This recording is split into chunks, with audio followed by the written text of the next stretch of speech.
பஞ்சாயத்து ஊற விட்டு வந்ததுல இருந்து குடும்பத்தோட குதூகலமா இருக்கான். அவனை நிம்மதியா இருக்கவே விடக்கூடாது. ஒரு பேப்பரும் பேனாவை ஏற்பாடு பண்ணு. என்னுடைய ஆட்டத்தை பாராட்டி ரூபாய் 200 அன்பளிப்பு அளித்த அன்பு அத்தான் பஞ்சாயத்து அவர்களுக்கு என் நெஞ்சார்ந்த நன்றிகள் தெரியும். எங்க இருக்கீங்க அத்தான்?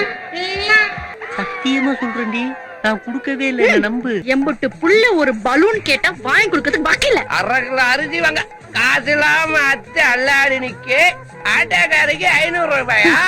அறிவு கட்ட பஞ்சாயத்து. அவங்க இங்கனக்குள்ள எங்கேயோ உட்கார்ந்து இருக்காங்க. அந்த ஆட்டக்காரிக்கு காசு கொடுக்கதான் பாரதி பையன் காதுக்குள்ள கதுக்கு சத்தியம். மரியாதை வீடு வந்து சரி உனக்கு இருக்கு. 200 ரூபாய் காசு இல்ல, அக்கில பாக்காம கோர்ட்டுக்கு போகாம எனக்கு டைவர்ஸ் வாங்கி கொடுத்துட்டாங்க. அப்படி சொந்த காசை போட்டு செலவு பண்ணி என் குடும்பத்தை பிரிக்கிறதுல அப்படி என்னடா உங்களுக்கு ஒரு சந்தோஷம்?